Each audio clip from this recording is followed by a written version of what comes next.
Hi, this is Patriot Mom 007 and my new show, American Perspective. I have my very first guest tonight, and we are talking with Shiry Sapir. Thank you so much for being here. Thanks for having me.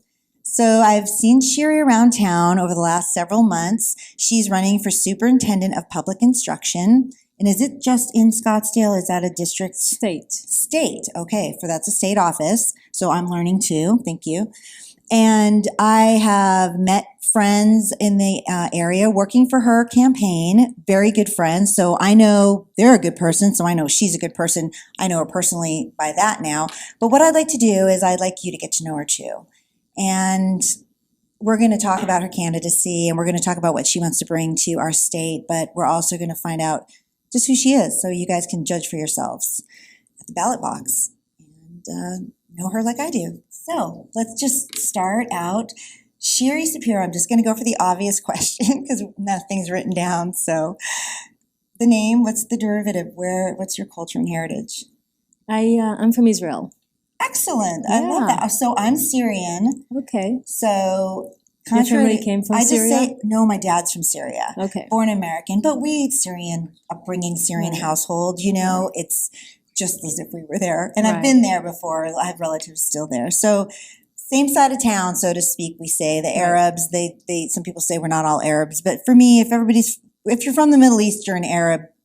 I like to think of it as one big happy family. And really that is how it is over there, right? Right. Okay. So you were born there? Yes. Okay, and then when did you come over to America? Over 20 years ago. For a long time then. Yeah. Excellent. Half my life. I had my birthday yesterday, so it's been half my life. Yes, happy birthday. Here, yeah. And she's here today with us. So your family, you have family here then that came? No, most of my family is still in Israel. Okay, so that's difficult. Yeah. You get to talk. Well, Zoom now. We have FaceTime. And I used to visit a lot more often. Now with COVID, it's been really challenging. I'm hoping to go after the election. This year is impossible to go with everything that's going on. So, excellent. But they finally opened Israel back for travel. So hopefully we'll go back. But I'm glad they're opening it again. Yeah. So tell me, I also know we talked briefly, your family is here. You have children? Yes, I have 3 children. Oh my God. How do you do it?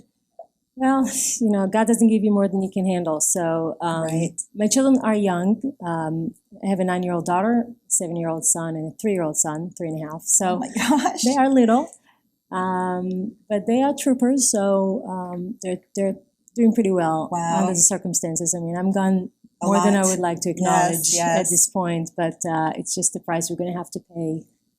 That's right, for their mom to help our state get back corrected. I mean, I have 2 boys. One's out of school. He's going to be 20 in a month. And then my other son is a junior in high school, Deer Valley District, up at Boulder Creek. We love our school. So I still have a stake in the game. But even once my son is out of school, just as a citizen of my state and knowing other people's children, I still have a stake in the game. Always. Well, first of all, you're the one who's paying for the education of the kids in Arizona. Right. And beyond that, it's the society we live in. So we need to make sure that we raise children who are functioning members of society and good people, because otherwise, they're going to be your judges, they're going to be your employers, you're going to be employed by them, they're going to be your representatives. At some point, we can have diversity of thought and values and philosophies, but at the end of the day, we do need to make sure we raise our children to be good people. And the education system has a huge part of it because they have our children more than some parents do. Yes, it's true. So then let's talk about your candidacy. So I assume then you are trying to restore like the traditional values back to our system in general. And to stop me if I'm wrong, you are thinking from the top down might be quicker, easier, maybe not easier, but quicker than the other way is the other way. So, well, I think, with the school boards, and I'm a Republican, so I believe in local control. We do want to have the community dictate to itself how they want things to be conducted in the schools or in the cities and their community. But at some point, it appears that with education in America in general, this is not unique to Arizona, we found ourselves under a lot of pressure of activism Right. and politics that really have changed the direction that education is going. This is not anymore about academics and excellence. It's about social justice and other issues that Everything really but are irrelevant, education. pretty much. Yeah, You know, yeah. so I feel that we have to take the leadership because that's where the decision making is being made, Right. and we have to have good people. Let everybody live. I'm not telling other people Right. how to live, but I don't want them to tell our families that believe in other things other than the ultra liberal agenda not to be able to live our lives the way we want to. So, a new show, okay, American Perspective. It has no specific course other than to get to know people maybe more than is being done now. And everything's so political, and everything's so hyped up, and everything's so flashy and produced. And I don't know, as somebody who watches a lot of news, pretty much live and breathe it 24/7, honestly, it's the same thing. And I just was thinking, this would be better if we could take it down a notch and hear things like that, more of an explanation versus the statements. Right. And I appreciate so much what you're trying to do because with 3 kids at 3 years old, I remember that very well. Mm-hmm. I mean, I juggle a lot for sure, but then I sound lazy now compared to you. And I mean, that's amazing. You're amazing. So if you're that amazing to be able to juggle all of that, I would just say to people who get to see this, imagine how amazing she would be juggling the umbrella of that. So, with help, then she'll have help. So yeah, there will be help. We have a lot. We have 700 people in the Department of Education, but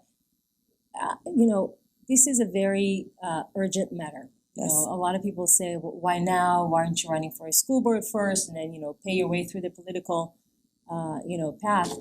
First of all, I'm not interested in a political, career. I have a great real estate investment company. I'm a general contractor. I didn't know that. Yeah, That's really great. I don't need a job. I don't need another career. What I need is to not sit down and watch our children being destroyed in front of my eyes and say, well, I knew about it, but I didn't do anything about it. This is where it's at. And there's a sense of urgency because the window of opportunity is closing. Kids are young. Yes. They grow, 2, 3, 4, 5 years of certain indoctrination may be irreversible. Yes. And we can't afford that as a Hopefully country. Hopefully not. No, we can't afford it. We cannot.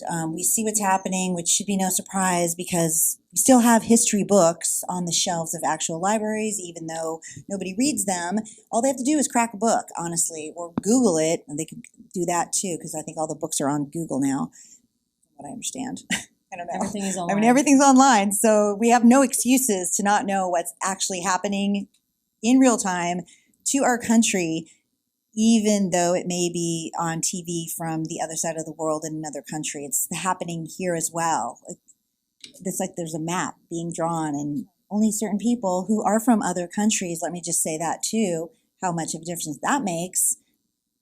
If you don't see it on the other side of the world, you've never been to a village in Israel or Syria or Italy, the concept and what that really means to see how the other side lives, like it's hard to get people to understand what is really needed with the values in the old-fashioned family ways. Right. Well, I think, with the rise of liberalism, they've kind of dismantled, conservatism or labeled it as something that's outdated and antiquated. I'm a conservative woman. It doesn't mean that I'm not a modern woman. I mean, and I don't like that I have to even defend that. I'm 43. I have a lot of friends that are, gay. I have a lot of life experiences that are not necessarily saying that I am a traditional woman from 500 years ago. Big stamp. Yet they tell me that I am because I believe that sexuality doesn't belong in the schools, or because I believe that, which I don't. It really doesn't matter what kind of sexuality. I don't care if it's homosexuality or heterosexuality. I don't want any of this coming in front of minors. I don't feel that that's antiquated. Right. I feel that that's morally correct. And so at some point we need to stop and say, and I think this is the cultural war that we're in, and we need to make sure that we are very precise in our message, that we just want things that are good not to change. I'm not resisting change, I'm resisting extreme change. And the radical left is bringing radical changes that I don't think are going to do good for our society.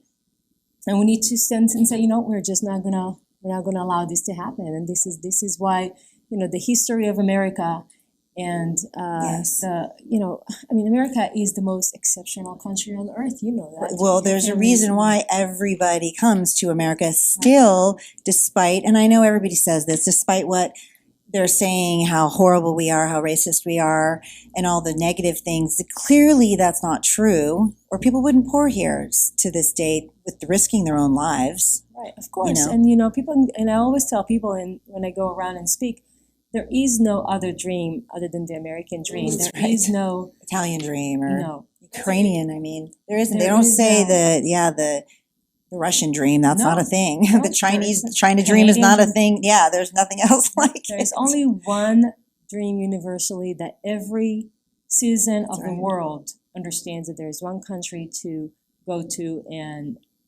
fulfill that dream and have it's the land of opportunity. Right. And meanwhile, the American kids are learning that this country is irredeemably racist and evil, that there is no opportunity, that is actually, everything is about inequities, and it's so untrue. It's not about inequity, it's about opportunity. It's about and taking equality. Opportunity. Right. Like, opportunities are given to you, they appear, but you also have to recognize an opportunity and know to take it and then do something with it. Obviously, Shiry, perfect example, from another country, and came here without a lot of family.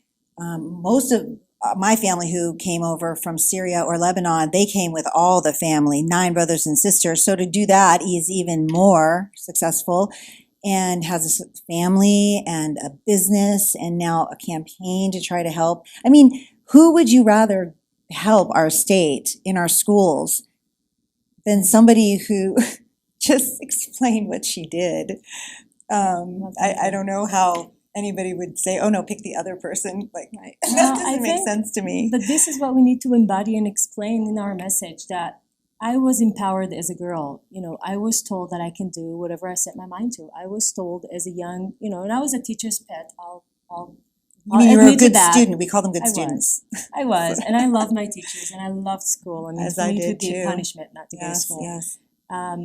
But they told me I can do whatever I set my mind to. They told me that the sky was the limit. And I feel that we do tremendous injustice to our children when we tell them you can't because of your color, because of your skin, because of your race, because of your gender, because of where you're from, because of the language that you speak. It's simply not true. And if you don't empower these children, I mean, just think about the psychology of this and what we're doing to them when we're saying that to them on an everyday basis in the classroom by teachers who we all admire our teachers. Yes. They're, our mentors. And then they tell us, well, you probably can't because how are they going to succeed? They stand no chance. Well, glad you brought that up. Here's an example. Again, love our high school. We were letting kids no masking it as of October 2020 when, Governor Ducey, thank heavens, took that mandate off for us. So they did that. So I don't have anything, negative to say. However, other than the fact, they doesn't seem like they promote college equally, or like for my son, who's a good student, maybe not on task all the time. So his grades reflect that by the end of the semester, right? Great at the beginning, not always great at the end, but he's super smart. And I'm in college right now, getting my bachelor's. Years later, I'm well over your age, actually. They didn't really push a path of that. He's a junior now. They didn't really seem to guide him into that path. It's more like, oh, you want to be a boxer? Okay, let's see how we can make that happen. And I said, what, in the meeting? No, he's going to college. And they're like, well, it's not on his plan. I'm like, well, why wouldn't it be on his plan? Like, of course he's going to college. Right. So going into your position, hearing So- that from a parent, what would you be able to do at the school level to help that from not happening anymore for all the kids, including the brightest ones? So actually with that, I do have another perspective on colleges. I feel that college is not for everyone. And so, we do need to be able to encourage kids to do what they like and what they enjoy. I suggest to have a lot more technical career education for our kids, a lot more vocational studies in high school, because you can learn to become a mechanic or a plumber. I'm a general contractor. I cannot find a plumber for the life of me right now. Right. Everybody's so busy months ahead. Right. So it won't be a bad idea to have hundreds of new plumbers in Arizona that know what they're doing. Okay. I don't know why society tells our kids you have to go to college. If you become a plumber, it's not a good thing. You're taking debt of $100,000 just to get to college, to get a bachelor's degree in something that you're not going to be able to make money with. Maybe a better path for some kids would be to finish their high school and go and get a job as a plumber for $65,000 or $75,000 a year. Right.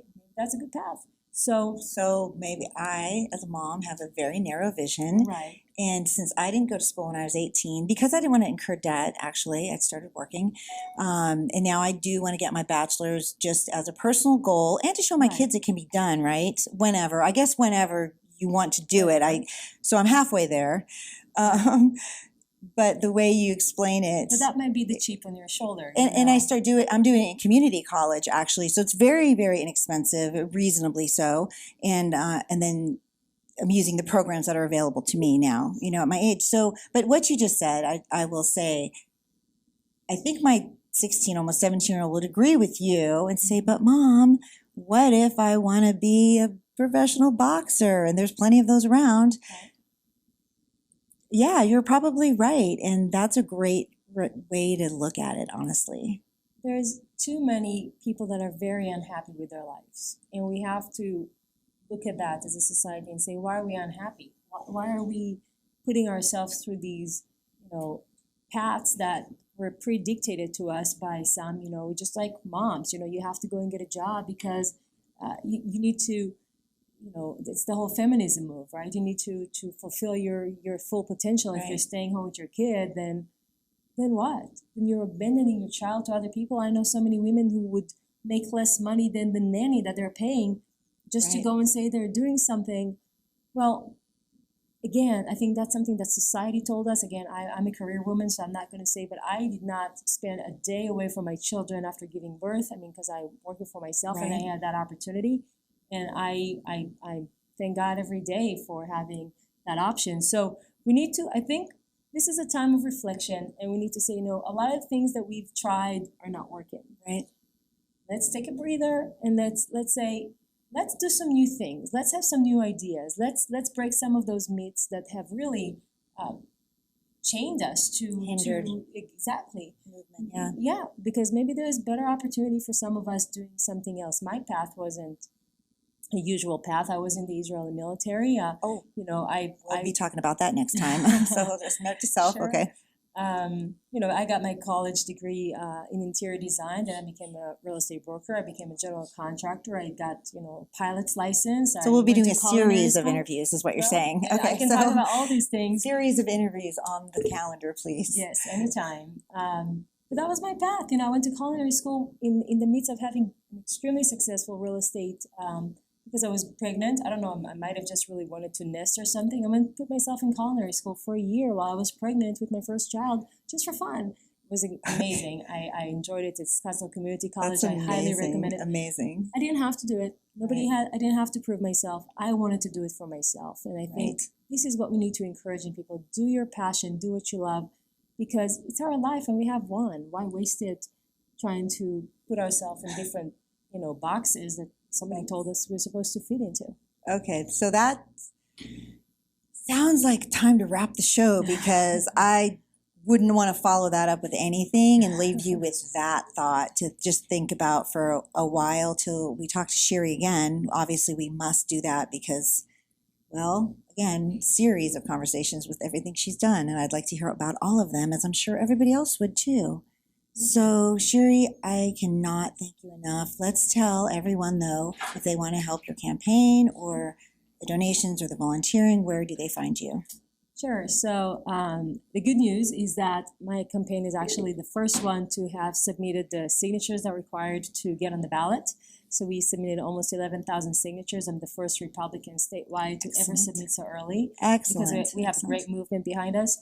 The best way to contact me is through my website, ShirySapir.com. I'm sure you're going to spell my name And somewhere, it's right? S-H, I'm going to say it just in case I Okay. don't know, S-H, first show, so I'm not really sure. I'll just cover my bases. S-H-I-R-Y-S-A-P-I-R. So Shiry Sapir. ShirySapir.com. And join us as well to volunteer. We need to make sure that we have as much boots on the ground to spread our message.